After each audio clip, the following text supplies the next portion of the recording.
This is Lisa, CEO of Sight for White, welcoming you to this week's Talking News on Saturday, the 30th of July 2022. What an amazing time everybody had at Newport's 100th Carnival last Saturday. We here at Sight for White won the Community Entry Award, and we could not have been more pleased with the recognition that we received for all of the hard work that went into the float. Everybody who got involved had such a lovely evening. We have now decided to join the Illuminated Carnival on the 25th of August as well.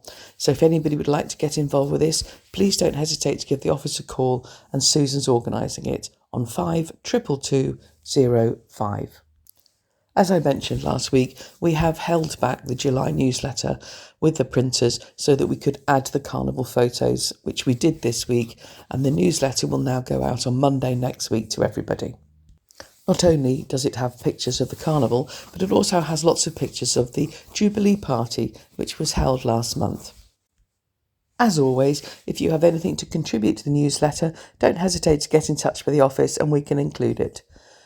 Looking forward to seeing everybody upon our return in September, as activities are closed for August to allow staff and volunteers to have a well-earned break. Thank you. Lisa, CEO, Sight for White. This is Chris, reading an article from the Island Echo. Newport celebrates 100th centenary of Carnival fun in sunshine. Hundreds, if not thousands, of spectators gathered in Newport on a balmy summer evening to celebrate the centenary of the county town's carnival, in the biggest and most colourful parade Newport has seen in a decade, if not ever. The carnival parade was headed by an array of historic vehicles, including a Sinclair C5. The highlight of the event was the performance of the 250-strong ensemble Shademakers, who performed to great acclaim at the Queen's Jubilee pageant. They were followed by the eccentric, iconic Ventnor Comic Jazz, who also made an appearance before the Queen at the Jubilee pageant earlier this year.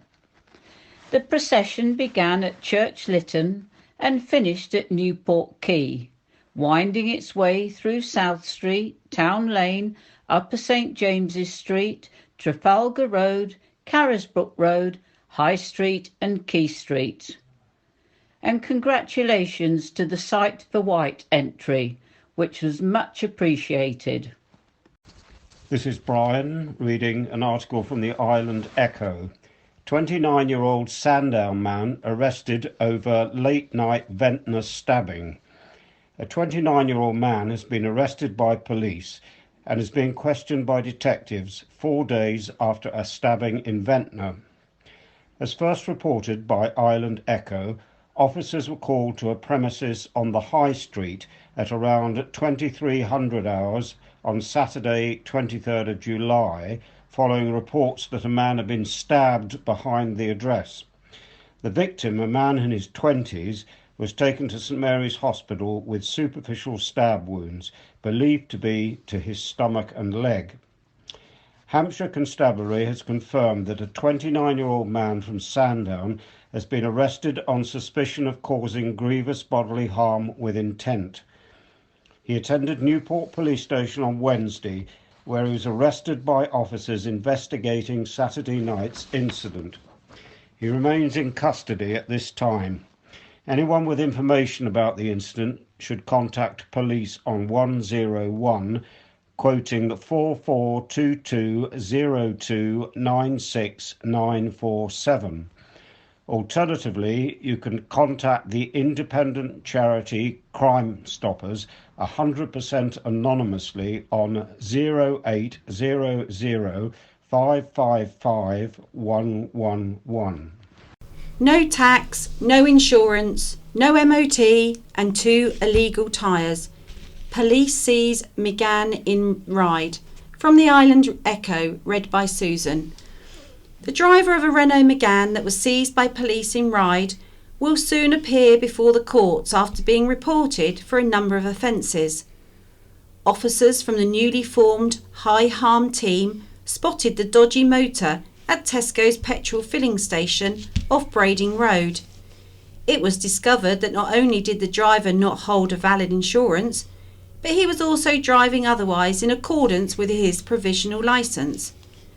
The Megane was found not to have any MOT or tax, plus 2 of the vehicle's 4 tyres were determined to be completely illegal. Police seized the vehicle and the driver will soon appear at the Isle of Wight Magistrates Court. Nature lovers marched in Newport to protest the plight of Isle of Wight bees from Island Echo, read by John. The group of protesters marched from St James's Square to County Hall in Newport to highlight the damage that glyphosate weed killer causes to wild bee colonies on the Isle of Wight at 11 o'clock on Saturday the 23rd July. Some of those taking part wore black and yellow and brought dead flowers to highlight the damage the weed killer allegedly causes. The protesters were concerned that, in February, Island Roads announced they would be returning to the use of glyphosate weed killer on roads and pavements. The company claimed it was too difficult to remove the weeds with hand tools, and that they received a rise in complaints about weeds on roads and pavements. A petition, which has received more than 5,000 signatures, has been launched to call on Island Roads to reverse their decision to protect the island's wildlife, including pollinators and the wall lizard commonly found in Ventnor. One of the protesters, Cassie, claimed, "Without bees, there's no us. They're the pollinators of the planet. Bees are a vital part of the ecosystem, but pesticides wipe out everything in their path. They're completely indiscriminate." Anna, who was present at the protest, said glyphosate is carcinogenic, which means it is poisonous to us and all living creatures. These chemicals were developed for war. It's all big companies looking for big profits. An island woodworker at the protest told Island Echo, "Island Roads set themselves up for failure as they made no effort to deal with the weeds until it was too late. They had the opportunity to employ local people to uproot unwanted plants, but chose to use cancer-causing chemicals instead, which wash off the roads and into the water system. I don't think that's acceptable, and that's why I'm here." The protest is intended to bring people together. We hope to get more for future protests. It's an issue that should concern everyone. My background is in trees. 12 years ago it was claimed that glyphosate was safe. We know now that is completely false. This is Chris reading an article from the Island Echo. High Street Task Force to take a look at struggling Sandown. Sandown has a golden opportunity to improve its high street, according to Town Councillor Ian Ward, as a government task force steps in. The Bay's deteriorating town has been labelled an area of specific challenge and has been selected by the Isle of Wight Council as one that would benefit from support from the High Street Task Force. The task force was set up in 2019, part of the government's Plan for the High Street, and is chaired by entrepreneur Sir John Timpson of Timpson the Shoe Repairers. Meetings and a potential town tour will see problems highlighted, plus a new strategy to help the underperforming town centre. The aim is to help leaders make the best decisions, both about high streets and for their communities.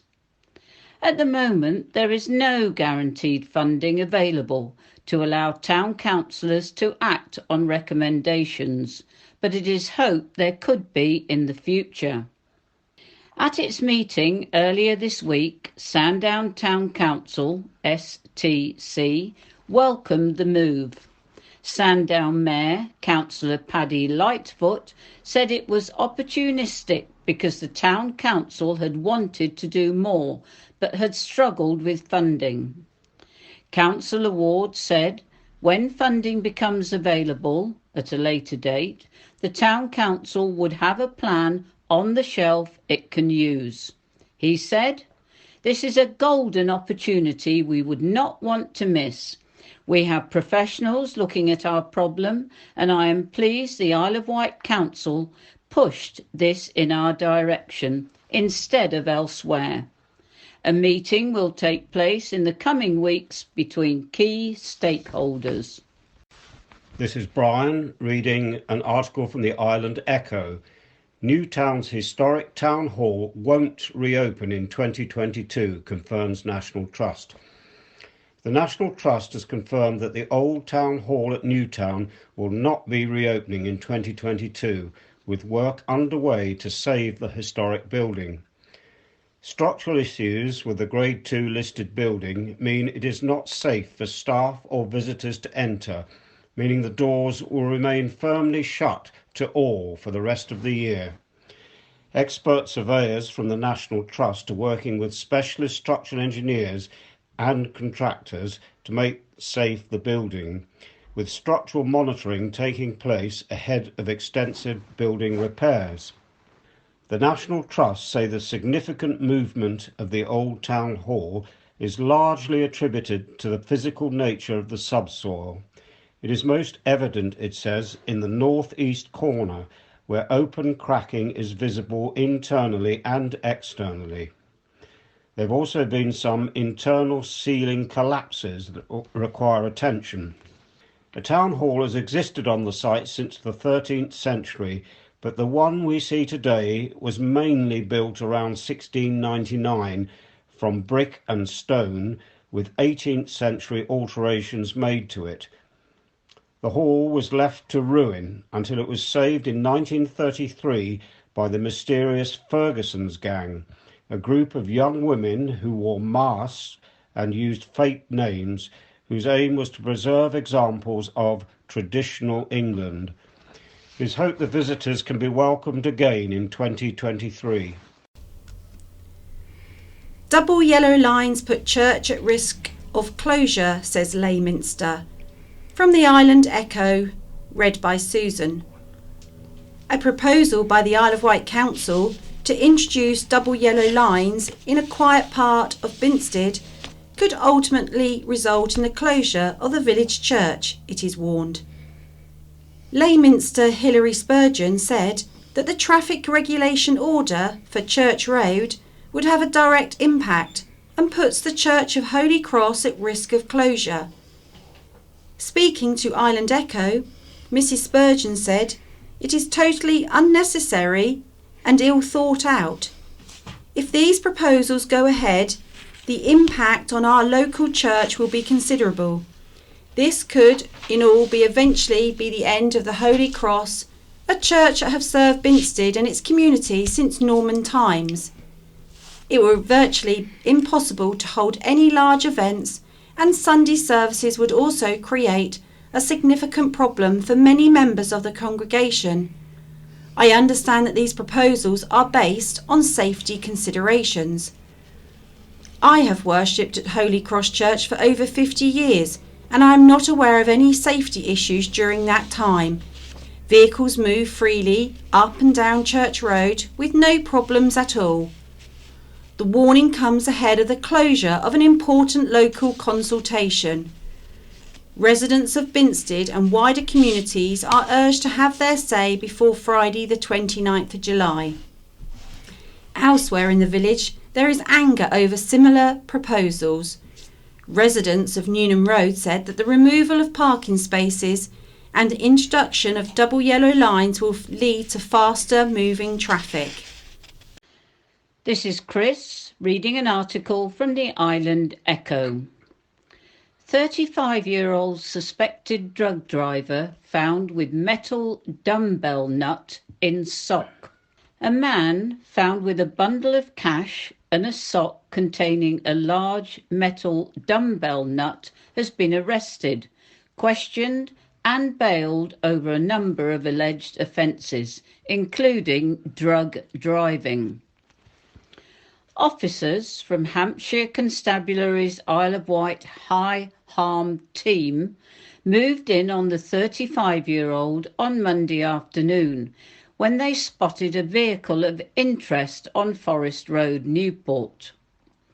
The vehicle was stopped and the driver spoken to, with a drugs wipe subsequently carried out at the roadside. The driver failed the test. A search of the vehicle led to the discovery of a wad of cash, as well as an offensive weapon, namely a sock containing a large metal dumbbell nut. Police have confirmed that the unnamed 35-year-old was arrested on suspicion of drug driving, possession of criminal property, and possession of an offensive weapon. He was taken to custody at Newport Police Station and questioned by officers. He has since been bailed until the 21st of August whilst investigations continue. This is Brian reading an article from the Island Echo. Isle of Wight couple celebrate incredible 70 years of marriage. Newport residents Jean and Basil Hill are celebrating an incredible milestone of 70 years of marriage, their very own platinum anniversary. The couple met as children when Basil worked as an errand boy and delivered 6 beers to Jean's father each week. Basil proposed when Jean was 21, and they got married on the 26th of July 1952.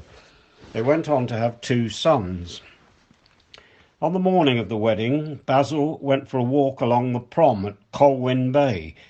He met a gentleman coming the other way who said, "It's going to be a good day then," and Basil replied with, "I'll say it is, I'm getting married." The gentleman then gifted Basil with £5 by way of congratulations, and Basil has carried that memory with him ever since. In today's money, that works out to £160. When asked what the secret is to a long and successful marriage, they both agreed that tolerance is the key, that you need to find someone whose flaws you can live with and someone who fits with you. Basil and Jean both enjoyed walking, cycling, going to the theatre and the cinema, and they say that finding someone who likes the same things as you is very important. The Hills live at Orchard House Care Home, where they enjoyed a private dining experience for themselves and their family on Tuesday. The happy couple received a letter from Her Majesty the Queen to officially mark the occasion. They also received cards on their 60th and 65th anniversaries. M&S requests to change store delivery times, thrown out by the council. From the Island Echo, read by Susan. Marks & Spencer's requests to change delivery times at its Newport store have been thrown out by the Isle of Wight Council. The Planning Committee this week decided nearby residents of Medina Avenue would have their quality of life adversely affected if the changes went ahead. The store was asking to move forward the time it could allow lorries to upload their deliveries in its yard on Sundays and bank holidays from 10 a.m. to 8 a.m. Marks & Spencer say the change will allow it to have stock shelves when it opens its doors on Sunday, which it says is critical to the success of its food business. One resident, who has lived on the road before the store was even built in 1993, told the committee they had not experienced the levels of noise and disruption they have in their homes and only get 2 days a year respite from the noise pollution, Christmas Day and Easter Sunday. They said, to coin a phrase, what we have to put up with is not just noise, it's M&S noise. Enforcement action is already being taken against the supermarket giant due to alleged breaches of their delivery times on Sundays and bank holidays. Planning officers, however, recommended the application be approved, saying the change would be relatively modest and may result in an approved situation, stopping vehicles idling in the street. Councillor Vic Lothian of Newport and Carisbrooke Community Council said, a balance must sought between ensuring quality of life for residents and building the town's economy. Councillor Lothian highlighted M&S, who were not represented at the meeting, previously tried in 2007 and earlier this year to vary the times deliveries were accepted, but they were both rejected. She said nothing had changed in terms of the needs of residents to have a reasonable quality of life. Committee member Councillor Vanessa Churchman said Medina Avenue residents have to accept economic development, but people's lives were more important than M&S making more money. Councillor Matt Price said the retail chain could have come forward with measures to make these changes acceptable for residents, which would help with their deliveries, but it was a shame they had not. The variation was overwhelmingly rejected by the committee by 9 votes to 1. 30 times 20 metres grass fire tackled in Hayland from Island Echo, read by John. Ryde firefighters were tackling a large fire in the open measuring 30 by 20 metres in Hayland on Wednesday evening. 2 appliances and a Land Rover 4x4 were in attendance at Colnuts Road, where crews were using footpaths to access the scene of the fire on the fringes of Dame Anthony's Common. A hose reel jet and a main jet were used to extinguish the flames which have damaged an area of field. Thankfully, the situation was swiftly contained owing to Ryde's swift response and good access to a hydrant. Locals have questioned whether youths are to blame, following historic incidents of a similar nature in the area of Salters Field. This is Chris, reading an article from the Island Echo. The Princess Royal enjoys a visit to Mountbatten, UKSA and Cheetah Marine. Her Royal Highness, the Princess Royal, enjoyed a visit to the Isle of Wight on Tuesday to not only officially open UKSA's new 136-bed accommodation centre, but to unveil a special plaque at Mountbatten Hospice and to see the work being undertaken at Cheetah Marine. Princess Anne landed by royal helicopter at Rue Valley Sports Centre in Upper Ventnor shortly before 11 a.m, having been flown directly from her country residence Gatcombe Park in Gloucestershire. From here she made her way to Cheetah Marine on the Esplanade, where she met staff and explored the work undertaken by the Isle of Wight Company. Her Royal Highness then headed over to Mountbatten in Newport, where she met patients, staff, volunteers and visitors during her tour of the hospice. She took time to speak with everyone to learn more about the hospice's work, and she also unveiled a special plaque to commemorate her visit. Staff presented Princess Anne with a bouquet and a hamper of Isle of Wight produce to say thank you. As patron of Cowes-based UKSA, Her Royal Highness spent the afternoon taking a tour of the charity's new facility, unveiled a plaque to mark the occasion, and had the opportunity to meet donors whose donations have enabled the accommodation project to come to fruition. She was greeted by UKSA CEO Ben Willows, Chair of UKSA Trustees Kevin George, and the island's Lord Lieutenant. The new accommodation centre boasts configurable zones offering more flexible arrangements for those staying, whether they're a child on a school residential, a student training at UKSA, or someone taking part in one of its many water-based programmes. Ben Willows, CEO of UKSA, said, "We've been incredibly proud to show Her Royal Highness our new accommodation centre today and demonstrate what a difference it will make to the number of young people we are able to help. Her Royal Highness has been a patron of UKSA since 1992 and during that time we have grown to be the largest RYA training centre in the world, welcoming 11,000 people through the doors of UKSA each year, supporting those young people that wouldn't otherwise have the opportunity to access UKSA's programmes and gain employment. This project has been a huge undertaking, especially given the challenges presented by the global pandemic over the last 2 years. I am extremely humbled by the incredible support shown by our donors in helping us raise the £4.3 million that has enabled this transformational project to become a reality.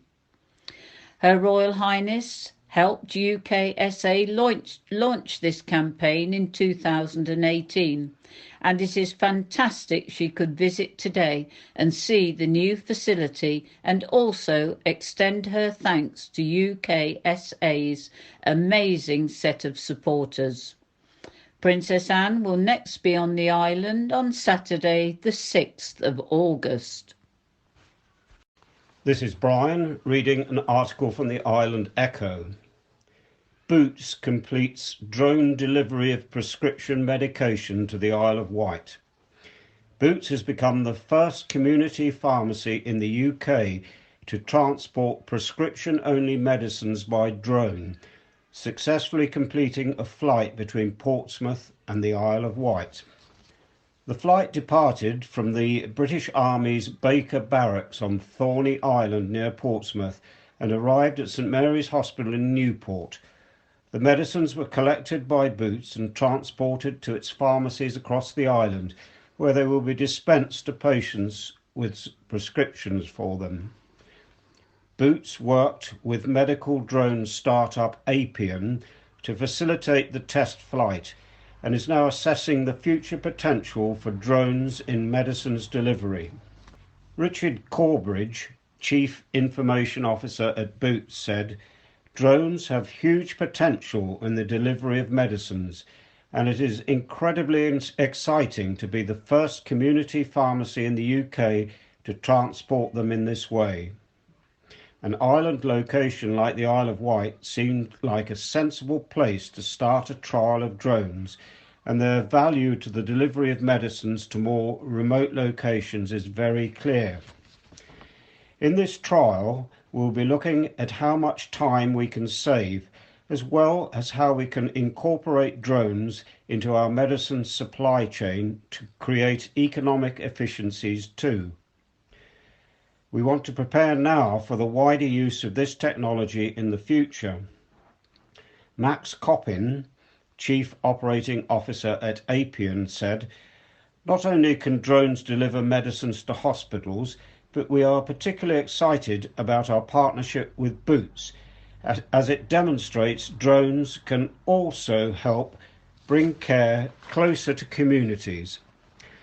Whilst faster and more reliable than ground transportation, they bring with them additional environmental benefits and offer a more sustainable solution for delivery." Hello, this is Pauline. And this is Morris. And before we start the second part of the Talking News, here is this week's Society News. All our members' activities have now stopped for the August break, although the audio book group will still meet on the 4th of August at Lord Louis Library between 2 p.m. and 3 p.m. On August the 16th, the charity have booked a day's sailing with the Gwynelly Trust on the Scott Bader leaving East Cowes Marina at 10 a.m. and finishing at 4 p.m. Members are asked to bring their own packed lunch and the cost is £35 per person. We have spaces for 6 members to enjoy the freedom of the Solent. If you are interested, please call the office and speak to Susan for more details. Our volunteers will be in on Monday to pack up the latest newsletter for sending out. We thank them for all their time they give to our charity. It is very much appreciated. We are delighted to announce that we won on Saturday night in Newport Carnival. Around 25 staff, volunteers, members and family enjoyed the 2-mile route around Newport and soaked up the atmosphere from all the cheering crowds lining the streets. We were judged first prize in the Community Awards section and were awarded a very large cup, which we carried around with pride. Our fundraising team will not be at the Chale Show this summer, but will be attending Wolverton Garden Show in early September, and are always looking for nice prizes to use for raffles and tombolas. If you have any to donate, please call the office. Cowes Week is back. Cowes Week has been held at the beginning of August since 1826, when the Royal Yacht Squadron, the RYS, organised 3 days of racing on the Solent, and is one of the longest running yachting regattas in the world. Cowes Week has always been an important part of the social season, the traditional period in the spring and summer when royalty and members of the nobility and upper classes attend arts, horticultural, equestrian, royal and sporting events. Although you can still spot the rich and famous on their way to balls, dinners and cocktail parties, these days it is a far more egalitarian event, hugely enjoyed by islanders and visitors alike, even those who know nothing about sailing. In 1964, acting on a suggestion by the late Prince Philip, then Admiral of the Royal Yacht Squadron, a new organisation was formed to manage the racing. Cowes combined clubs were formed by the RYS, Royal London Yacht Club, Royal Thames Yacht Club, Royal Southampton Yacht Club, Royal Southern Yacht Club, the Island Sailing Club and Cowes Town Regatta Committee. They were joined in 1998 by the Royal Corinthian and Cowes Corinthian Yacht Clubs. In 2007, Cowes Week Limited was formed by Cowes Combined Clubs to provide professional management with overall responsibility for the event. The company now organises the racing and all the free shoreside activities, giving the vibrant festival feeling that the 100,000 annual visitors enjoy over the 8 days of Cowes Week. With up to 1,000 boats out on the water, the mixture of classic and ultra-modern designs gives Cowes Week its unique appeal. If you've never been before because you're just not interested in sailing, you're missing out on one of the island's iconic events. There's so much to see and do, or you can just sit quietly, people watching and soaking up the atmosphere. We hope to see you there during the week. Critical incident at St Mary's Hospital. A critical incident was triggered at the Isle of Wight's only hospital earlier this week. The Isle of Wight NHS Trust saw a serious strain at St Mary's Hospital in Newport on Tuesday and was concerned it could not provide critical services for patients. The emergency department was busy. There were few empty beds to offer people and also difficulty discharging patients. When a critical incident is called, the short-term measure allows the NHS to get support from other areas of the health and care system. The serious situation was stood down within 24 hours. However, as patients were discharged, which freed up beds and allowed the pressure on the ED to ease. Steve Parker, Medical Director for the Trust, said, "On Tuesday evening we declared a critical incident because of ongoing pressure in many of our services. Thanks to the hard work of staff and the support of our partner organisations, we were able to stand down the incident within 24 hours. While the Trust is no longer in that situation, Dr Parker said the hospital does remain under significant pressure, and he encouraged people to consider pharmacists or GPs as a first point of call for medical help. He asked that islanders and visitors only use the emergency services for urgent and life-threatening issues. Up to £200,000 is to be spent on improving public footpaths and bridleways on the island, marking a major step forward in maintaining, upgrading and sustaining the island's rights-of-way network. The plans include provision of a multi-use gravel surface on the rural section of the Red Squirrel Trail between Merston and Godshill, which suffers from very wet and muddy conditions during the winter. Funding will also be used to complete Ash Knoll Lane, the multi-use path connecting Knighton and Whitwell, providing a welcome, safe route away from traffic for walkers, cyclists and horse riders. A new bridleway is also planned to connect the Thorness and White House area to Marks Corner and the northern entrance to Parkhurst Forest. The investment has been agreed by the Council's Cabinet and will also support works to reopen the coastal path at Bryston Holiday Centre, surfacing upgrades at strategic locations including Allen Bay, Minster to Ryde, Arreton and Brading, and general network improvements such as footbridges, gates, steps and signs. There will also be a new Rights of Way database, including details on their condition to help inform future works. Councillor Jonathan Bacon, Cabinet Member for Environment, said, "Whether used for sport, relaxation, studying nature, or simply getting from A to B, the island's rights of way are an important part of our local heritage.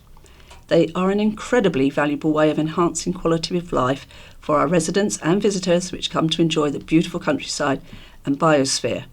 They are also an important asset in terms of sustainable transport, health and well-being, social inclusion and tourism." Ventnor Town Council has organised a beach safety team who are situated centrally on the beach along the esplanade for the summer. The beach safety hut is fully funded by the council and provides first aid cover and safety advice for beach users. The hut has a defibrillator on site in case of serious emergencies, and team members are equipped with first aid kits and carry two-way radios. The team is led by Brian Roberts, whose knowledge of the beach and the sea states is very useful during the influx of summer visitors. Brian has been with the council for many years and is a popular figure throughout the town. The other two safety team members are Beth Whitehead and Lloyd Wheatley. Beth and Lloyd are local to Ventnor and also know the beach and its particular tidal states very well indeed, especially after having spent many hours on the beach growing up. All of the Ventnor Town Council safety team are fully first aid trained to a high level, including on the use of the defibrillator. The red flag may be flown at certain times if the sea state is deemed unsafe for bathers. Again, this is to ensure the safety of all on the beach. A thatched roof was destroyed by the fire following a blaze in Totland on Wednesday morning. More than 40 firefighters from Freshwater, Newport, Cowes, Ventnor, Shanklin and Sandown attended the scene at Moons Hill from 5:30 a.m. Roads around the area were closed as 7 fire engines were called, and residents were advised to shut their windows due to the smoke. Specialist support vehicles were also called, including an aerial ladder platform and an environmental protection unit. It is understood that the fire started in the chimney of the property and no one was hurt. Hover Travel has let customers know it officially recognises the Hidden Disabilities Sunflower. Customers can choose to wear the lanyard as an indication that they may require additional support, assistance or simply a little more time while travelling. Neil Chapman, Managing Director of Hover Travel, said, "By partnering with the Hidden Disabilities Sunflower, we are continuing on our journey to make hovercraft travel accessible to all." Red Funnel Ferries suffered its first day of strike action on Wednesday, and further cancellations had to be made due to additional higher than normal absences as well as those striking. The ferry operator said it had rebooked 25,000 bookings onto alternative sailings throughout strike days in August. Unite, the union members, intend to strike over several days next month, protesting over pay and conditions. Fran Collins, Chief Executive at Red Funnel, described the move as incredibly disappointing. She said our offer of 4.5% and 6.3% for 6 ranks is fair and reasonable and aligns with our industry. We are sympathetic to the current cost of living challenges, but reiterate that they did not play a part in our pay talks. She said the priority was to provide a lifeline service ensuring passengers can travel safely for work, education and essential medical appointments. Unite the Union Regional Officer Ian Woodland said previously, Red Funnel have the boats and they have routes on one of the most expensive stretches of water in the world. But their operations are crumbling because the company doesn't invest in its ships and they don't pay the rate for the job. It's not normal work, there's long shifts, time spent away from home, and all staff are responsible for passenger safety in the event of an emergency. Ms Collins responded yesterday, as a 24-hour business we provide colleagues with access to hotels or fully equipped en-suite accommodation which has been inspected and approved by HSE. Unite the Union has been invited to view the accommodation facilities, which they have not yet done. We ask for kindness towards our dedicated teams at work during strike days who are working hard to keep customers sailing under challenging circumstances. Red Jets, which operate between Cowes and Southampton, are unaffected. Strike days will be on August 1st, 3rd, 5th, 9th, 11th, 15th, 17th, 19th, 23rd, 26th and 29th. Tory leadership candidates Rishi Sunak and Liz Truss could be on the way to the island in the coming weeks. The Conservative Association chair David Pugh told the county press he is in talks with them to get them over the Solent. The leadership candidates in 2019, outgoing Prime Minister Boris Johnson and Jeremy Hunt, visited the island. Mr Pugh told the county press, "I am liaising with campaign teams to secure a visit from them. This will provide an opportunity for members to hear from both candidates and put questions to them, either through an event featuring them both or through separate visits." The CP asked Mr Pugh how he would be voting. "Given my role in organising this, I will not be indicating my own preference in the leadership contest until after it has taken place. It is clear there are strong supporters of both Rishi Sunak and Liz Truss and other members who are undecided at this stage." The county press asked MP Bob Seeley and Tory leader of the Isle of Wight Council, Councillor Joe Robertson, for their preference. Mr Seeley said he had decided to vote for Ms Truss, while Councillor Robertson said his vote would be going to Mr Sunak. He added there was a split of choice in his group on the Isle of Wight Council, although he believed there was a majority for Mr Sunak. The group behind the former Carlton Hotel in Sandown has been named by the government as a tax defaulter. The Carlton Hotel closed after the 2015 season and was sold to Premier Inn. The building was completely demolished by the hotel chain and a new Premier Inn opened on the Sandown seafront site in early 2021. Government data shows that the hotel operator and property developer CHG, Carlton Hotel Group Holdings Limited, received nearly £250,000 in penalties for unpaid taxes. CHG Holdings Limited, which has offices based in Commercial Road, Poole, was charged with penalties of £247,462 for failing to comply with tax obligations or deliberately filing errors in tax returns, according to the government. The period of default was spanning more than 9 years, from July the 1st, 2010 to September the 30th, 2019. The people involved in CHG Holdings who live on the island are Jacqueline Pink and Leslie Pink, Church Road, Bembridge. Attempts were made to reach CHG Holdings, but there was no response. Nearly £90,000 has been spent on strategic spare parts for the troubled floating bridge. It follows the recommendation of a government review which branded Floating Bridge 6 as potentially poorly designed to always ensure the Isle of Wight Council had a stock of essential spares.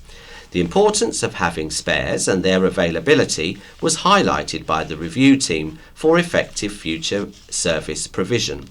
They said being able to identify the critical spares for the £3.2 million vessel and having them readily available at very short notice was key to minimising downtime. Following the recommendation and having sought advice, the Isle of Wight Council has spent £87,000 in the last year purchasing the spare parts. Since Floating Bridge 6 was brought into service in 2017, the vessel has been plagued with issues. Repairs and replacement work have also been hindered when parts take a long time to arrive or are delayed, meaning the service is out for longer. Now, a council spokesperson has said increasing the stock of spare parts the authority holds is anticipated to minimise downtime. Key spares have been bought by a competent independent third-party engineer but have not been used yet. Hose Rose Dixon, the island's largest independent estate agency, is being bought out by a mainland company. But HRD Auction Rooms, a separate business, says it is business as usual. Leaders Romans Group, LRG, which employs more than 2,000 people across more than 200 offices, is the buyer. Hose Rose Dixon's director said, "We can confirm we have agreed to a partnership with LRG, which is due to complete next month. We want to reassure our customers and residents across the Isle of Wight that any change of ownership will not affect our name, our values or our knowledgeable local team. Our customers can expect the same high quality service at every point of their experience with us. It is understood the 3 remaining working directors will remain and there will be no change of name. But Warren Riches, Managing Director of HRD Auction Rooms, told the County Press his business was not part of the buyout. An Isle of Wight bar and restaurant last week made the difficult decision to close its kitchen every Wednesday until further notice to protect the welfare of its staff. The Waterfront in Totland Bay said welfare is the top priority and they deserve time off, especially in the summer months, to be with their families. The popular Island Eatery has been trying to recruit additional kitchen staff but says, like many other catering establishments, it has not been possible. Posting on its Facebook page, the Waterfront says it has received abuse for its decision. It posted, "Sadly, this has led to unimaginable amounts of abuse, not only to our face, but good old social media. It's far from, oh, you can't be bothered to open, or you obviously don't need the trade scenario. Things have changed drastically since COVID. Many places are now permanently closed, or are shut at least once or twice a week, and it really is sad to see so many places standing empty. So we ask, please understand the predicament we are all in and please be kind." The Beachside restaurant also saluted those still in the hospitality industry, encouraging them to stay strong and reaffirm the incredible job they have been doing in a difficult and demanding time. A mainland commercial property portfolio owned by the Isle of Wight Council will make the authority more than £1.8 million a year. Figures revealed to the authority's audit committee on Monday provide an update on the council's £35.1 million commercial property holdings stretching from Southampton up to Manchester. Some of the council's tenants are big-name brands like Stagecoach and online fashion retailer In The Style. Going by current market estimates, the council says should the 4 properties be sold now, they would make a profit of £6.25 million, less the cost of sales. The Commercial Property Acquisition Fund, the authority's name for its mainland property portfolio, increased by nearly 18% in the year between March 31st, 2021 and March 31st, 2022. The council has its properties valued at the end of every financial year and sees how much their worth has grown. With current leases in place, the council can make £1,821 a year from the rent of all the units, but that could increase as contract negotiations for a couple of businesses are due later this year. In the 2021-22 financial year, the council earned £1.64 million from rent, but had to pay debt costs of £738,000, meaning the authority pocketed £902,000. The authority was able to borrow up to £100 million to buy property, but the government funding has since stopped, and the government is now cracking down on local authorities' further investment in commercial properties, as it is seen as taking risks with the public money. Mysterious monitoring equipment set up in East Cowes without proper permission has been removed. What appeared to be survey cameras were reported by members of the public over the weekend. They were flagged to Councillor Carl Love, who said cameras were placed on lampposts at the junction of Old Road and Cambridge Road and on the Esplanade, facing access to the Southern Water and Spring Hill pumping station. We do not know the purpose of these cameras and how the information is to be used and safeguarded. There are very strict rules about placing cameras on highways. Installers have to follow the legal process. I want to thank residents for bringing this to my and Island Road's attention. Island Roads confirmed it stepped in and requested equipment be removed. It told the county press any item installed on the highway network or attached to streetlights or street furniture must be approved by the Isle of Wight Council. This is to ensure that any such attachment is safe, is for an appropriate purpose and does not cause any damage to public property. Last week, we were informed that survey cameras had been installed without authorisation on street lamps in East Cowes. We contacted the company concerned, who promptly removed the cameras. Police have made an arrest after a man's face was slashed with glass beside a pub in Ryde. Officers were called to Union Street just before midnight earlier this month, following a report of a serious assault in the alleyway between the Elves Hotel and the Black Sheep Bar, which links with Church Lane. A 19-year-old Ryde man was slashed in the face with a piece of glass. This has caused a large wound to the cheek and significant bleeding, said a Hampshire Constabulary spokesperson. The victim was taken to St Mary's Hospital with a 4-inch facial wound. A 28-year-old man was arrested on suspicion of inflicting grievous bodily harm. A former education centre and hospital building could be demolished to make way for housing. Thompson House on Sandy Lane, Gatcombe, was once an education tuition centre and the base for Isle of Wight Council education staff, as well as part of the Whitecroft Hospital. However, the building, built in the 1960s, is rapidly falling into disrepair. The authority says after the council moved out and no one moved in, becoming surplus to requirements. The Isle of Wight Council is seeking permission to demolish the building and associated buildings to remove the liability they pose in their current state, while the future of the site can be considered. The authority was given £135,000 by government last year in its Brownfield Land Release Fund to free up the Thompson House land for housing. A further 2 sites across the island in Lake and Totland were awarded a further £814,765 to make ready for development.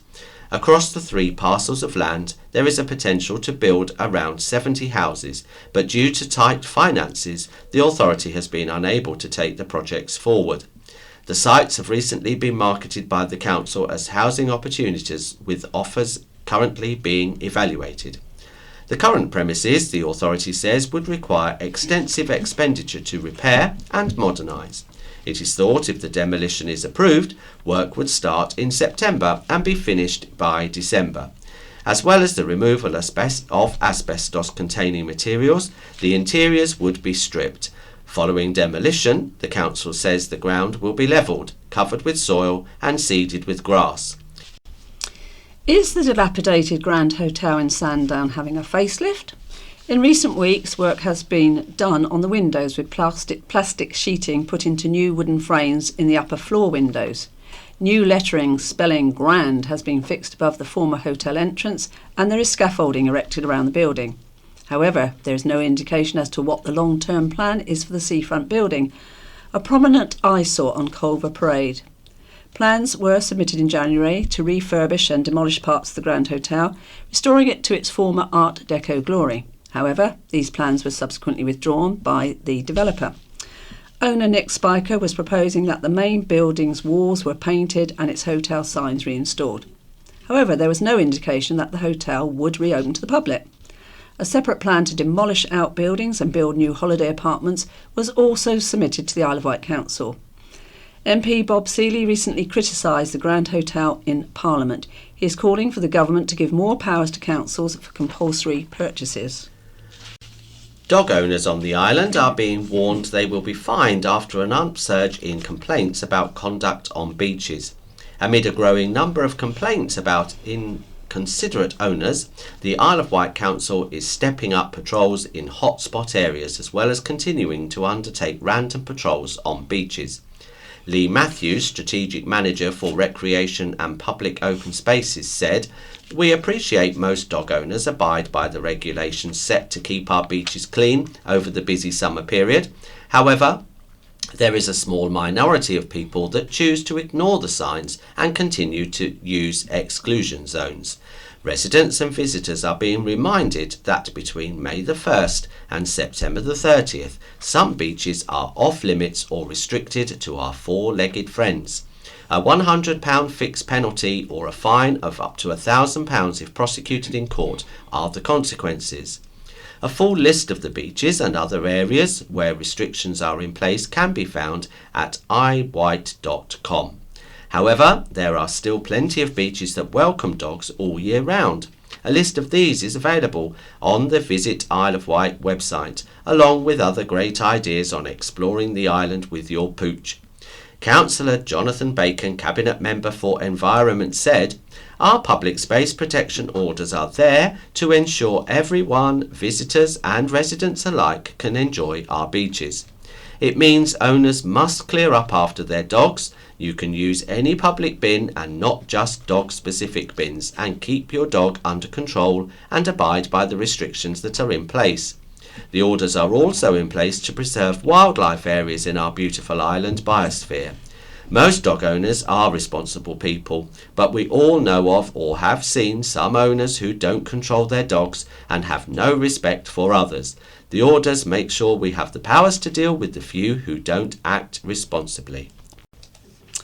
An Island Cats adoption centre is almost full, with nearly 60 cats currently living in its pens. Isle of Wight Cats Protection Adoption Centre in Ryde, which helps owners giving their cat up for homing and finds them a new home, says it is a very busy time at the centre. Last week it has seen 22 cats come into its care, with 8 cats adopted. The centre also has a 1-week-old kitten without a mum who needs round-the-clock care. Its team is busy behind the scenes, feeding him every 2 to 3 hours and trying to give him the best chance of life. Coco, Oreo, Whiskey, Whisper, Naylor, Billy, Bobby and Faith all found new homes last week. Cats Protection Facebook posted, with nearly 60 cats in care, nearly all of our pens are full. We have kittens right through to the more mature moggies looking for loving homes. If you're thinking of adoption, please do visit our website. A busy Newport road was blocked by police during rush hour on Monday while a man was detained and put into a police van. At 5:10, an officer on mobile patrol on Carisbrooke Road and Trafalgar Road was flagged down by the public, who said a man had been racially abusive. The officer intervened and the male then allegedly assaulted the officer. Multiple officers attended and had to close the road as space was needed to get the man into the police van. Police say he was being aggressive. The man is currently in police custody pending further investigation of the incident. Sergeant Mark Radford said, "The officer has asked me to thank the public. Multiple people asked if he needed assistance in detaining the male.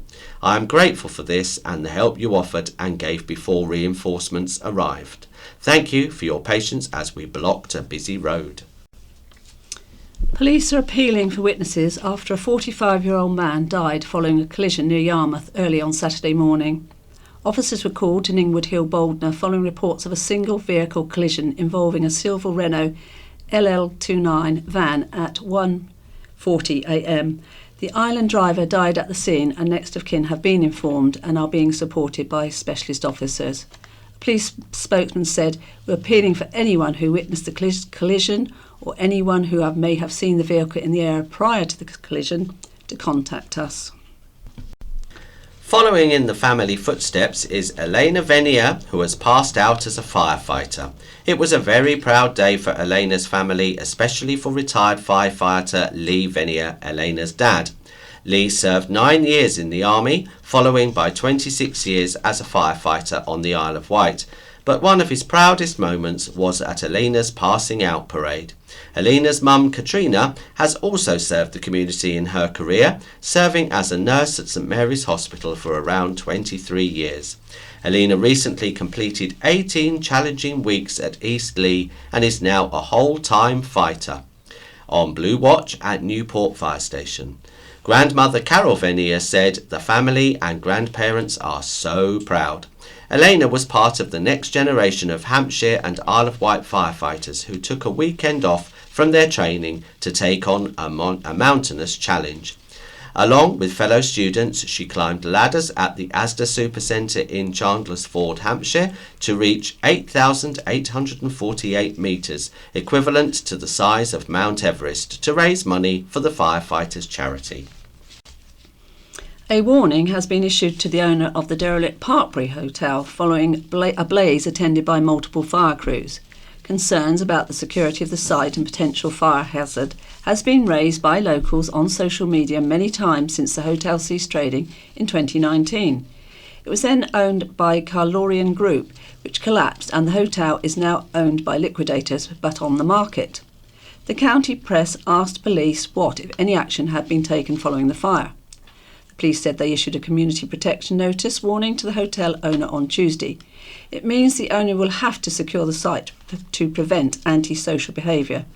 If the warning is not heeded, a community protection notice may be issued. A Hampshire Constabulary spokesperson said, "We speak with the local authority on a weekly basis about all our derelict properties, and we're currently working in partnership with them to identify locations of concern where action might need to be taken." The Parkbury was once a leading hotel within Sandown's tourist industry, a thriving concern with wood-panelled rooms finished with panelling, from Ocean Liners. New public toilets are a step closer for Sandown seafront. The Isle of Wight Council has agreed to the long lease of land at Eastern Gardens for a peppercorn rent to Sandown Town Council. The Town Council has lodged plans to install new public facilities which would stand next to the existing conveniences that are currently closed due to their generally poor condition and engineering issues. Speaking at the Isle of Wight Council's Cabinet on Thursday, Councillor Debbie Andre, representative for Sandown North and member of STC, said as a beach destination the town has an obligation to provide public toilets. Councillor Andre said it soon became clear it would not be possible to provide the standard of toilets at the existing conveniences in Eastern Gardens STC would like. STC has submitted plans to the Isle of Wight Council to install the 4 pay-to-use toilets and 2 outside cold showers next to the Southern Water pumping station. They are currently being consulted on. Councillor Julie Jones-Evans, Cabinet Member for Regeneration, said it was a shame austerity forced the Isle of Wight Council to give up public conveniences as they understood how important they were. She said she could not thank the town enough, the parish and community councils who have taken on the facilities and in many cases improved them. Councillor Jones-Evans said they are so important to our public. Councillor Ian Stevens, who abstained from voting, wanted it ensured in the lease that the land was not allowed to be used for future retail use. Cabinet Member for Strategic Finances, Councillor Chris Jarman, confirmed the land would be explicitly reserved for public toilet use. Should the plans be approved by the Isle of Wight Council, it is thought work will start after the summer season. The toilets would be provided by Danfo, who have supplied other pay-to-use facilities in Shanklin, Yarmouth and Newport. And now we come to memories. Royals at Cowsweek and on the Isle of Wight. Over the years, the island has attracted its fair share of royals from Victoria, Osborne to King George V. As a freelance photographer involved both in press and commercial photography, it brought me into contact with a varied selection of royals, especially during Cowsweek. Queen Elizabeth made a number of visits to our island, sometimes accompanied by her husband Prince Philip. It was during his helming of Owen Asher's yacht Yeoman 14 they happened to be freelancing for the Daily Mirror and spotted the Duke. Instructing the driver of my boat to steer up close, I proceeded to take some good shots. However, Prince Philip took exception and in down-to-earth, basic nautical terms told me to clear off. I replied that I had a job to do and that I'd go when I had taken my photos. This did not go down well. That evening I was booked to accompany the managing director of Heineken Brewery and his guest VIPs to a reception aboard the J-class yacht Valshida. I'd been asked to look out for and photograph any notable guests. During the evening, shock horror, who was to come on board? None other than Prince Philip, together with King Constantine of Greece. Needless to say, I kept well away from Prince Philip, just in case he recognised me. But I did capture a friendly picture of King Constantine, which saved the day. When Princess Diana visited, she was an easy person who photographed well. But in earlier times, Prince Charles did not have the chance to pose for a camera shot, while learning to windsurf in Osborne Bay, where he took numerous duckings. Even the young Prince Edward learnt his sailing techniques in Cowes.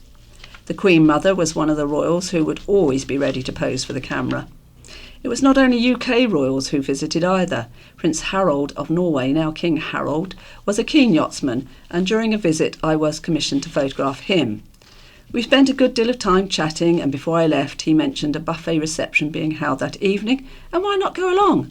I did, and needless to say we all had a lively evening. But sadly times have changed and security has tightened, so life has become more controlled with less freedom. One wonders if William and Kate will have the island on the agenda in the future. For that we must wait and see, and that was by David White. Moving on to My View, and this is written by Catherine James and headlined, Are Our Roadways Filled to Capacity? I recently attempted to park my modest 2-door hatchback in the vicinity of a mate's terraced house. The space directly outside our property was planted with a tree, an optimistic addition to a street scene otherwise dominated by stationary vehicles. I crawled to the next road. Nothing. Further and further out I orbited until I finally found a spot several streets away. My jalopy will have displaced another frustrated driver, and so the concentric circles of cars will expand a little more.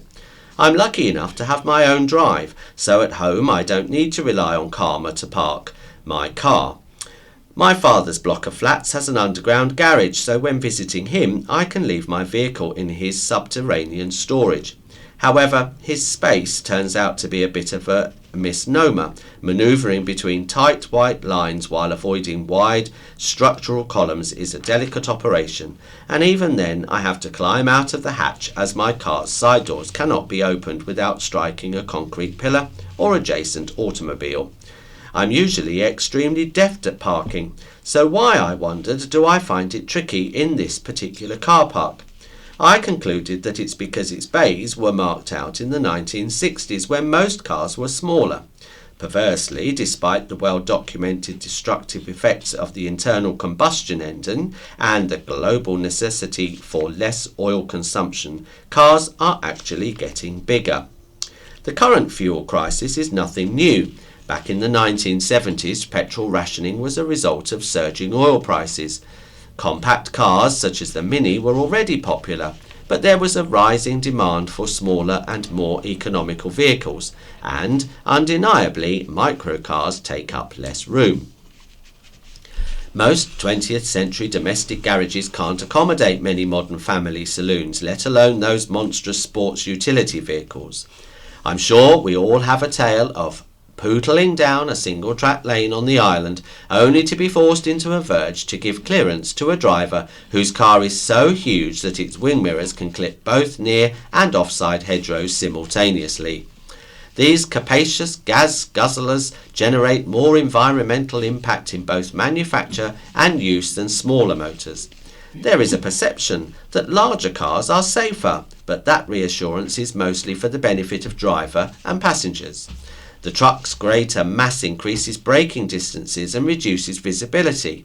The person behind the wheel of a high and heavy vehicle is more likely to kill any pedestrians they hit.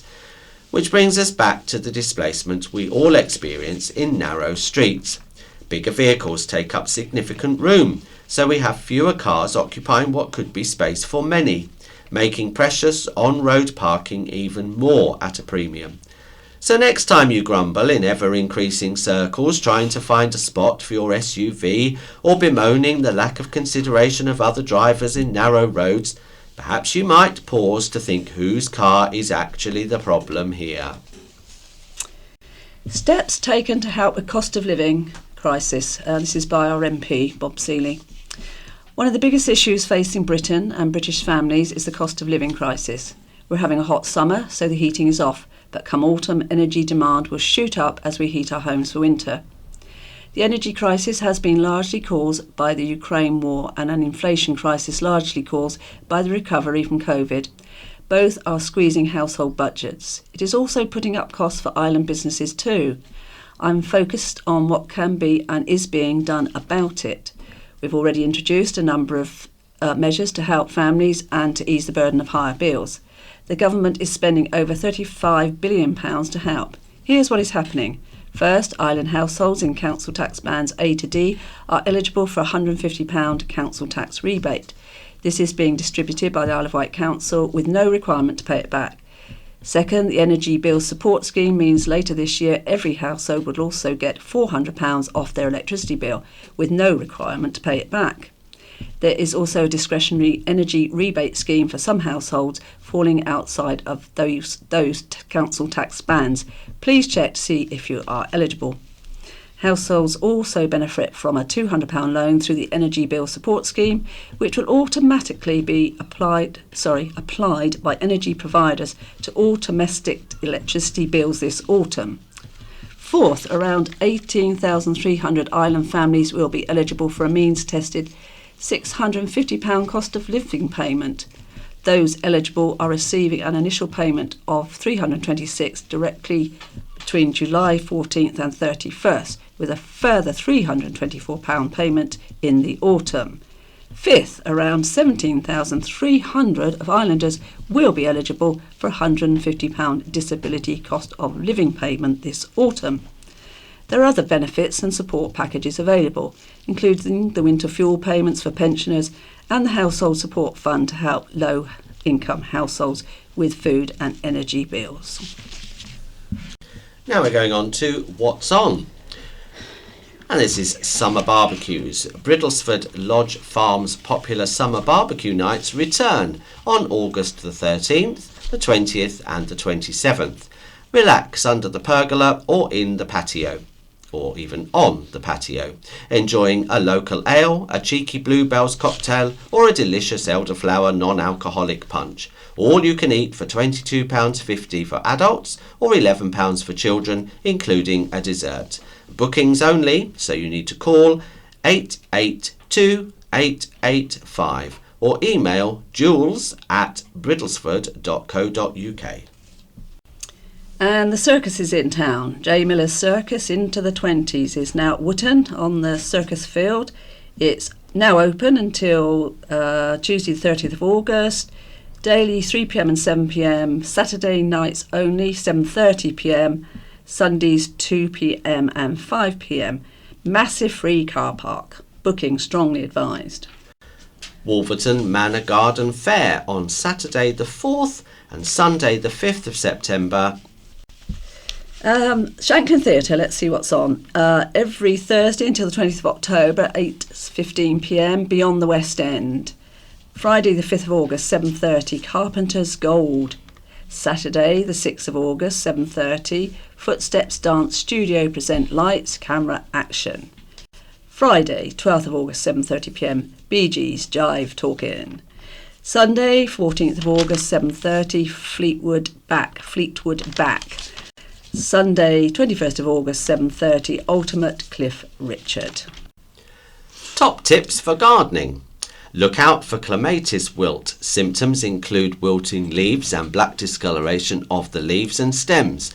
Cut out all affected growth and dispose of it in household waste. Use grass clippings as a mulch around potato plants to conserve moisture and stop tubers near the surface from turning green. Pick courgettes regularly. They turn into marrows almost overnight.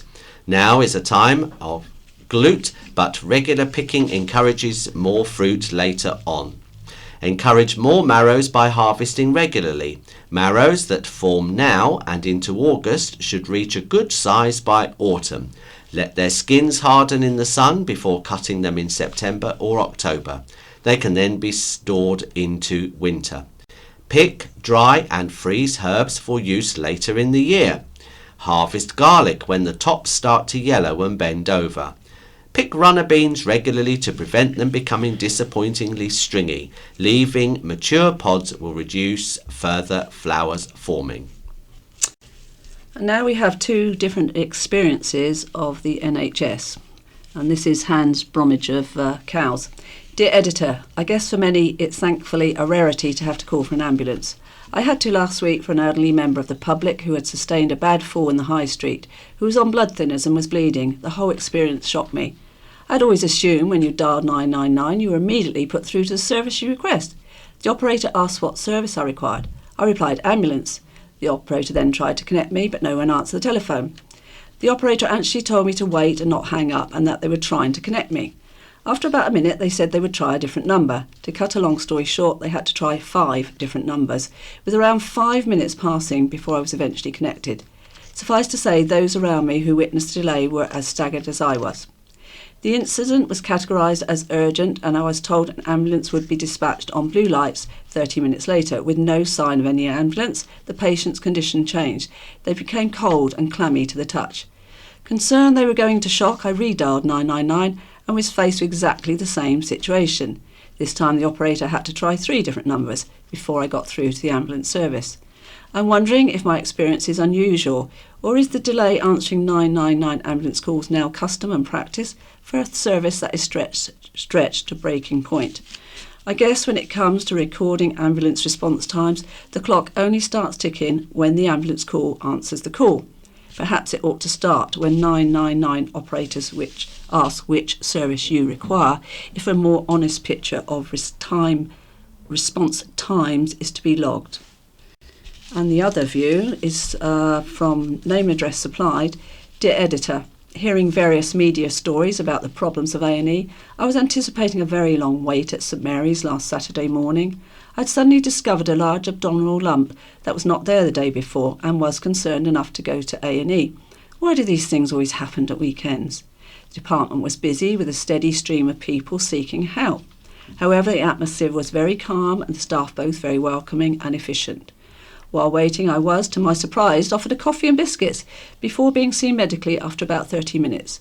I finally left about 40 minutes after my arrival with the information that I now have a hernia. Full mark to St Mary's A&E for their kind and rapid efficiency from a very grateful resident. Bin men deserve our thanks, Rosalind Groves from Ryde writes. During the overwhelming heatwave of July the 18th to the 19th, I was reminded of one of the jobs that we all said we valued so highly during the pandemic, refuse collection. Coming home in an air-conditioned car in the middle of the day, I waited at the top of my narrow cul-de-sac for the dust cart which was coming up from the bottom. With the temperatures at 38 degrees, I had found it difficult in the town just to stand in the sun for a minute. But the refuse collectors were running to get their job done, hauling heavy bins from drives to lorry, fixing them in position, then rushing to pull them back to the right places. And all this in the hot-looking uniforms which they have to wear. Guilt that we cause people to work in this dangerously exhausting heat.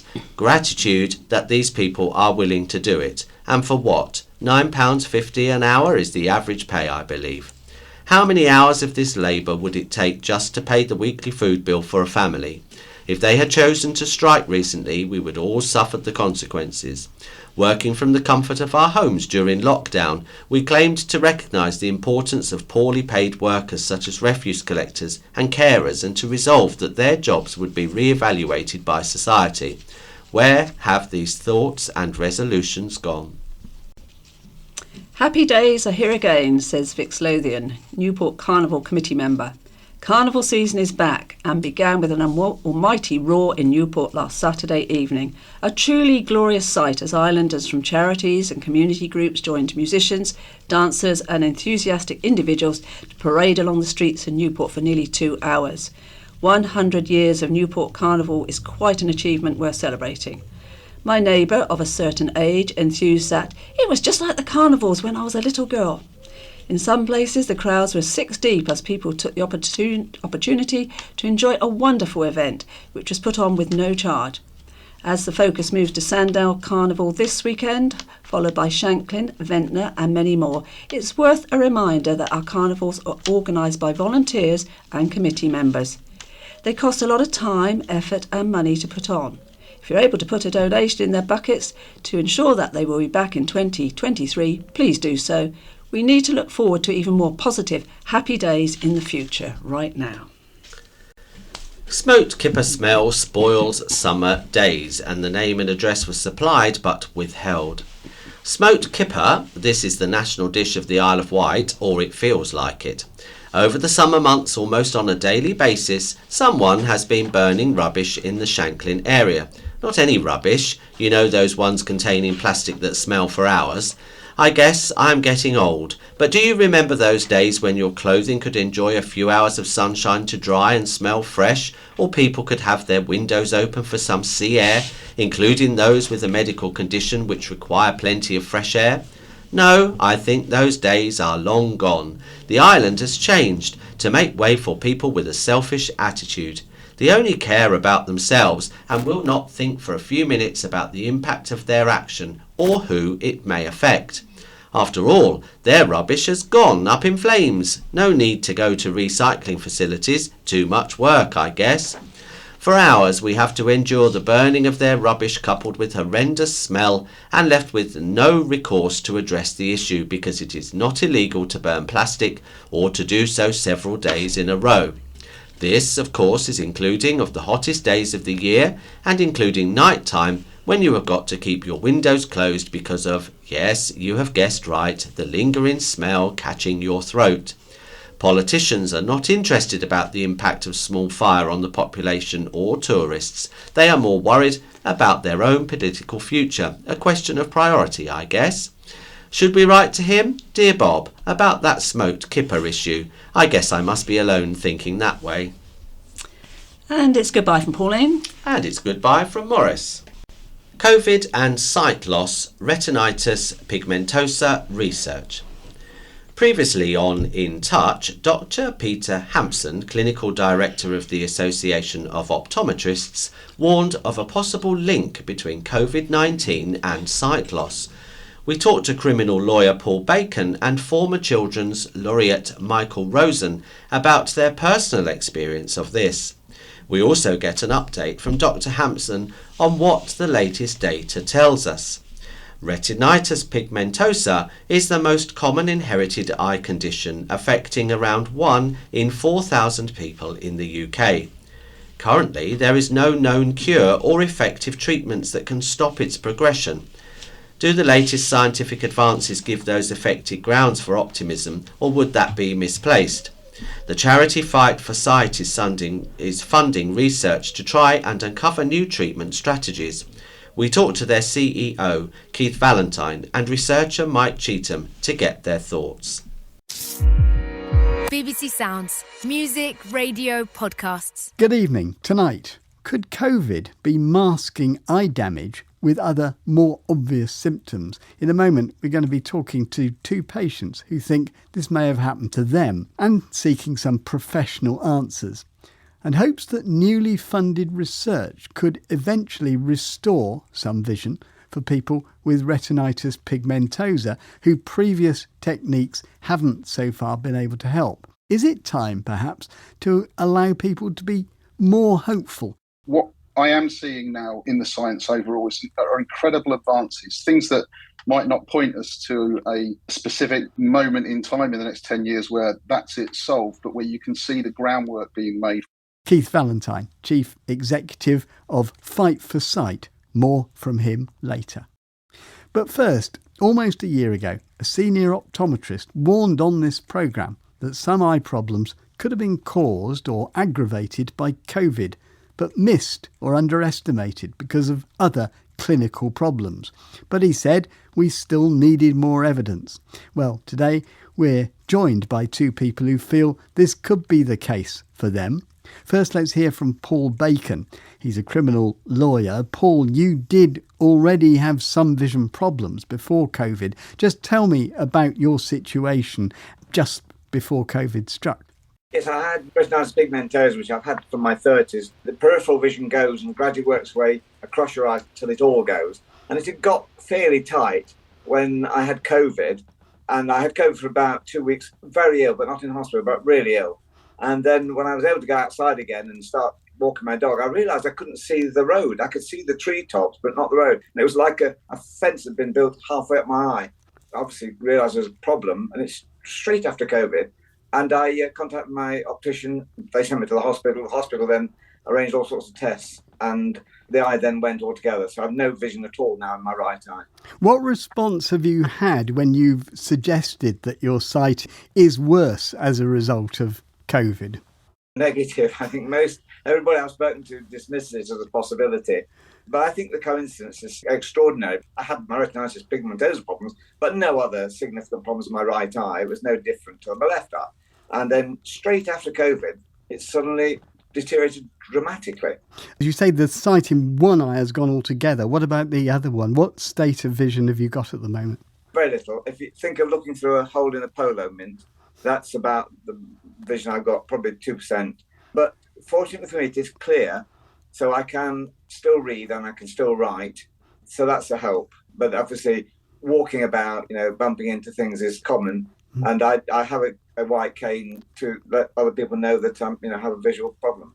Stay with us, because also with us is well-known poet, former Children's Laureate and current presenter of Radio 4's Word of Mouth, happily now back on air, Michael Rosen. I believe you had, as far as you knew, no sight problems before COVID.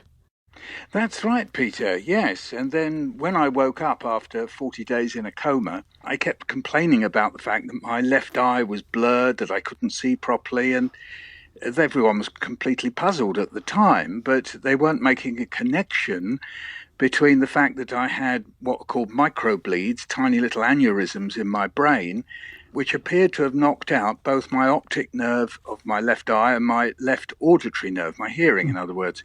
And we know now there is a link between COVID and affecting the vascular system, our blood vessels, because we have a little system in our bodies that prevent our blood clotting in our blood vessels. And COVID seems to knock out the cells that do that, with the result that we get clots and tiny aneurysms in our capillaries, and in my case in my brain and also in my toes. But then, as you know, I don't see with my toes. No. Now, as many people will know, you were very seriously ill with COVID. Indeed, you mentioned the 40 days of coma. When was it realised that you might have developed eye problems? Because obviously you had other things which were really concerning people more. Well, the consultant says that when I was in intensive care, in the coma, that when my eyes were open, my left eye was what he called blown. In other words, it was dilated, and they did think at one point that I'd had brain damage, but the eye was completely dilated and the eye was unblinking. So there was some damage there, they knew almost immediately. But my vision, as I say, I complained about it almost immediately, as if it was their fault, poor people. But like Paul, in a way, you felt that they weren't making the connection. Not to start off with, but since then, I think they have. Doctors work separately from each other, so an optometrist is not necessarily desperately keen to know what the cause of this wonky eye is, this eye that's not working. They just get on and deal with, in my case, there was glaucoma there, and thought that the sight would come back if they dealt with the glaucoma, but it hasn't happened. Well, we have an optometrist with us. Just before I bring him in, can I ask you both quickly, what is it that you want people to know as a result of your coming on the programme? Paul first. Well, I want people to know that I think there is a connection. Obviously, it sounds as if there's some developing work that is starting to show that is right. The reaction to me when all this happened, it's about a year and a half ago, was to be very dismissive of any notion, which I'm not stupid. I was trying, this is something that's actually happened. It's a consequence of COVID. And Michael, same question really. What do you want people to get from this? That COVID caused clots. Clots in tiny capillaries cause little bleeds. If there are bleeds in the brain, then we might expect them to cause damage to eyes, ears, and all sorts of other things. Let me bring in the professional I mentioned at the beginning of this programme, Dr. Peter Hampson, Clinical Director of the Association of Optometrists. Now, you warned of this problem at the time. What's your reaction to Paul and Michael's evidence and what's happened to them?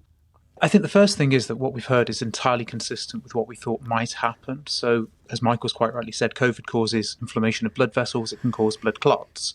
And if those clots happen in very small blood vessels in the brain or in the eye, we get these sort of effects. So retinal tissue or eye tissue, the sort of inner lining, is really very similar to brain tissue in how it's made. And if you starve it of oxygen, deprive it of a blood supply, unfortunately, it stops working properly.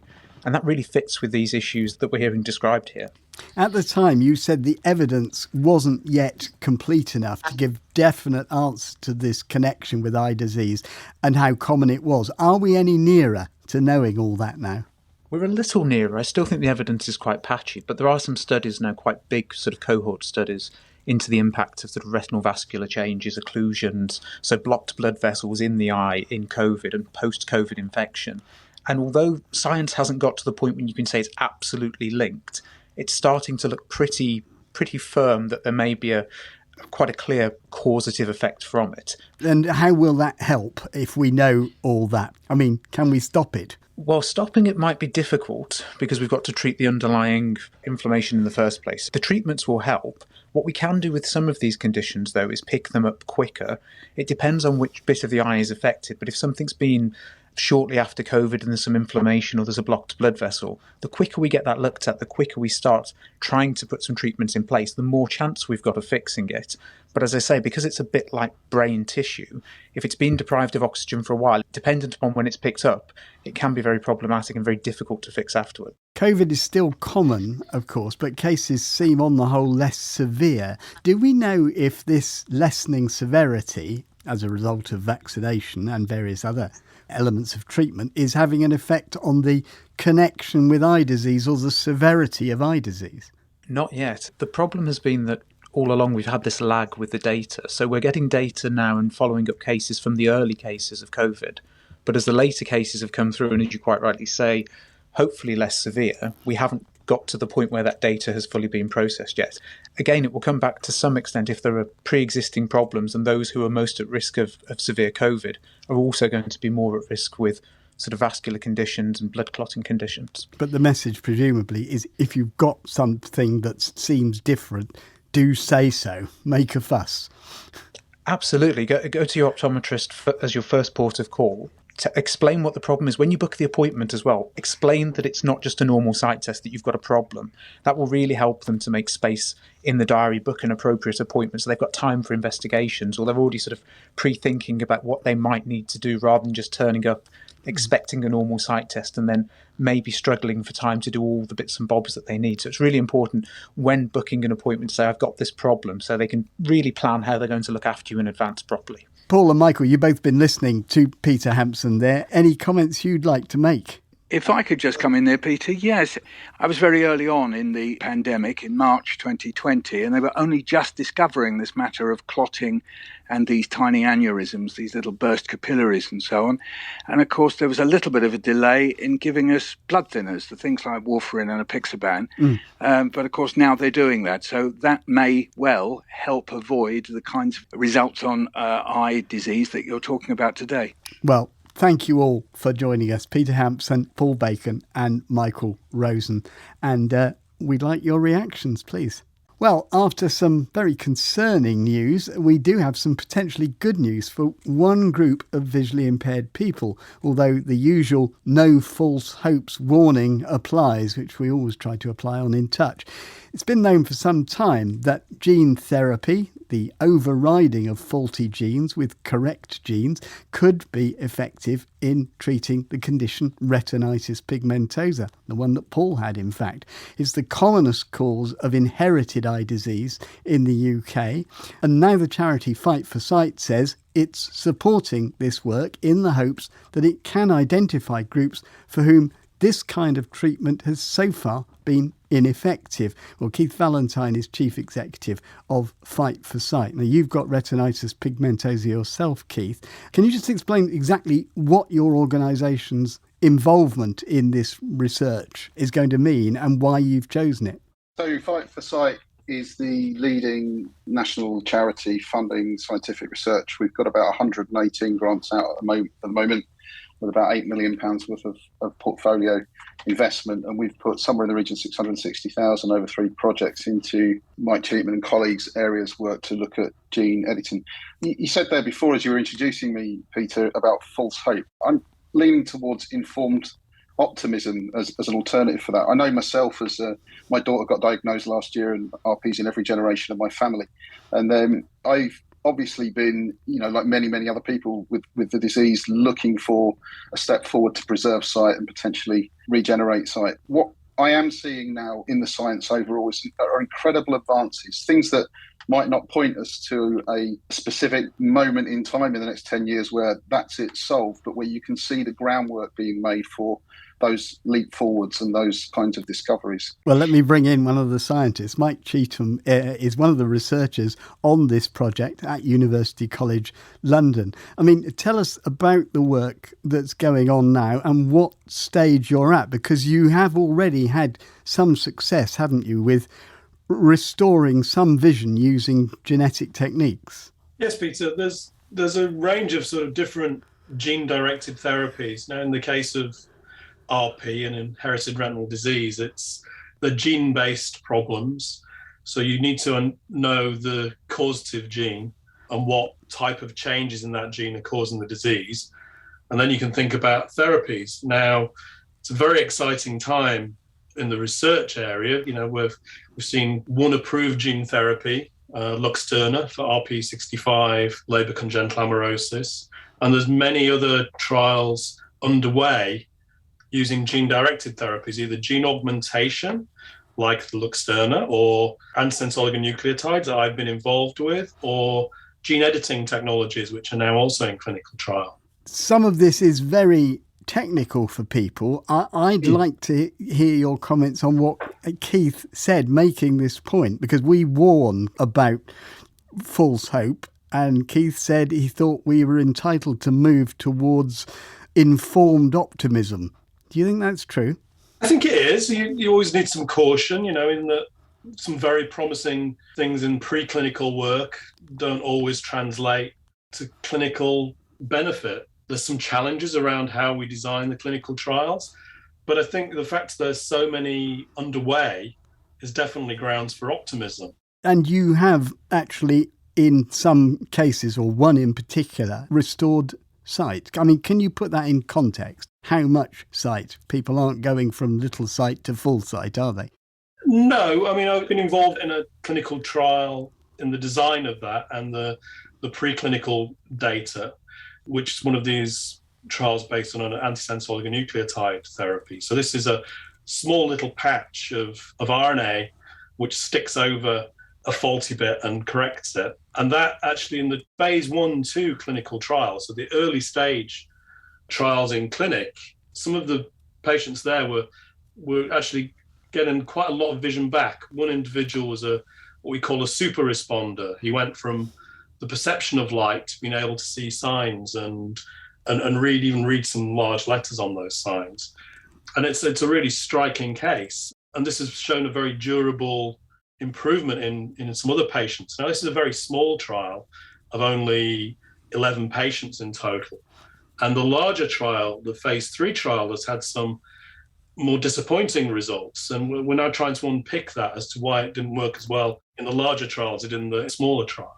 So that's why I'm trying to be very careful while I'm trying to apply Keith's informed optimism. There will still be a lot of people for whom this is too late, won't there?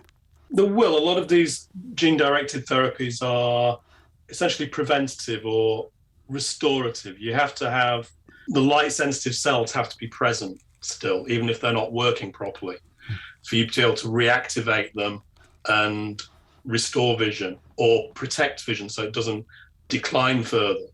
Now, if you've lost those cells, then you have to think about some sort of regenerative or replacement therapy. And there are options developing in that area as well in terms of clinical trials for stem cell transplants at the moment. There's also chip-based light-sensitive material that's been implanted. What will this involvement from Fight for Sight mean for the work you're doing? I think Fight for Sight played a vital role in terms of sustaining the research base here in the UK. It really helps us sort of prime projects and take them forward to a stage where they can then be funded at a higher level as they move towards the clinic. Yeah. Keith Valentine, just finally with you, there's a lot of work going on to find treatments for eye disease. Gene therapy is only one, stem cell surgery, new drug treatments. I just wonder how you manage to choose where to invest. So it's a very good point, Peter, because whilst we are the biggest of the national charities investing, we are tiny compared to the scale of the problem and the kind of research that needs to go on out there. And we're doing everything we can to increase the money we've got to invest. But as you say, ultimately, there has to be some prioritisation. Now, why we've set up our scientific-led grant approval panel, we are in the process now of putting our grants out for application, and we react to the best of the science that comes forward. So it's a really tough decision. And to some extent, the great worry, the thing that wakes me up at night is that we might miss something in the funding there. The best way of us avoiding that is to work closely with the scientific community. One of the things that's important in the way that we articulate the science and build the investment with the science is that we act cautiously in that space. But I feel it's reasonable and common for people to be thinking about what might be done in relation to their eye health from investment. I've got a job with my team of making sure we get the money in there, but also that we start to communicate effectively what's going on in the science in a way that people can appreciate where it's relevant to them and their conditions, but without some sense of there being a miracle cure available. The science will grow if people can participate and be involved in it. Chief Executive of Fight for Sight, Keith Valentine, and researcher Mike Cheetham. I can feel a long-running debate coming on. You can email in touch at bbc.co.uk. You can leave voice messages on 0161 836 1338 or go to our website bbc.co.uk/in touch, from where you can download tonight's and many previous editions of the programme. Are we perhaps too pessimistic about what science can do? From me, Peter White, producer Fern Lulham, and studio manager Owain Williams and Philip Halliwell, goodbye.